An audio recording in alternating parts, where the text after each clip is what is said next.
ఈరోజు శ్రీ వెంకటేశ్వర స్వామి దర్శనం చేసుకొని తిరిగి గుంటూరు వస్తున్నాను.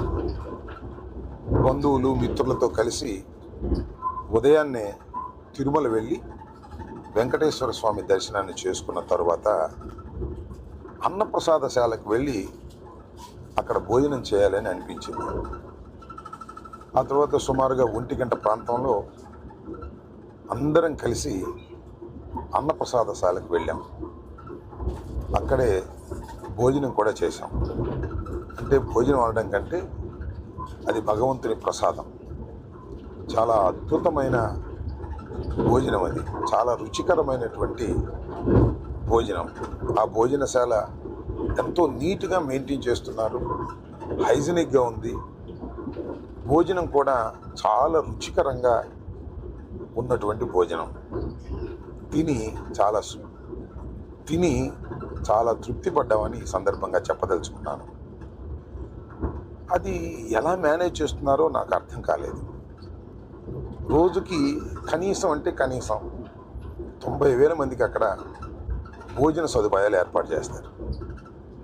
సరే, ఇంకా కొన్ని సందర్భాల్లో, ప్రత్యేకమైన సందర్భాల్లో, బ్రహ్మోత్సవాలు ఇంకా రష్గా ఉన్న సందర్భాల్లో 1,30,000 నుంచి 1,40,000 వరకు కూడా భక్తులు భోంచేసేటటువంటి అవకాశం అక్కడ ఉంటుంది. చాలా సందర్భాల్లో అలా భోజనం కూడా చేస్తున్నారు. రుచికరంగా భోజనం పెట్టడమే కాకుండా చాలా శుభ్రమైనటువంటి భోజనాన్ని పెడుతున్నారు. దీనికి దేశవ్యాప్తంగా అనడం కంటే ప్రపంచవ్యాప్తంగా ఉన్నటువంటి వెంకటేశ్వర స్వామి భక్తులు చందాల రూపంలో ట్రస్ట్కి ఇస్తున్నారు. నాకు తెలిసిన సమాచారం ప్రకారం 2,700 కోట్ల రూపాయలు ఇవాళ అక్కడ అక్యుములేట్ అయి ఉంది. దాని వడ్డీతోనే వీళ్ళందరికీ కూడా భోజనాలు పెట్టేటటువంటి పరిస్థితి అక్కడ ఉన్నది అని తెలిసి నేను చాలా ఆశ్చర్యపోయాను.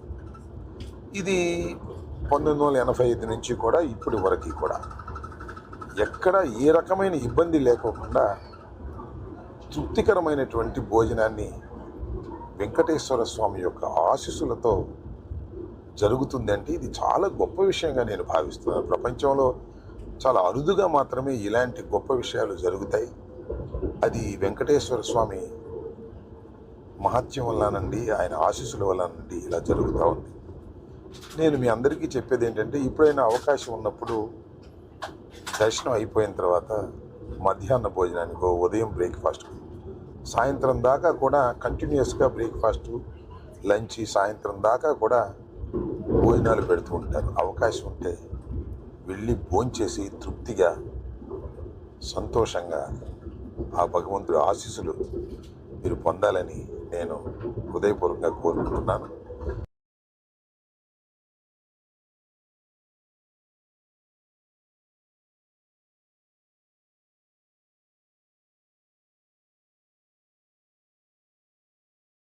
నేను కుటుంబ సమేతంగా వెళ్ళి భోజనం చేసి ఆ ప్రసాదాన్ని స్వీకరించి చాలా తృప్తి పడ్డానని ఈ సందర్భంగా తెలియపరుస్తున్నాను.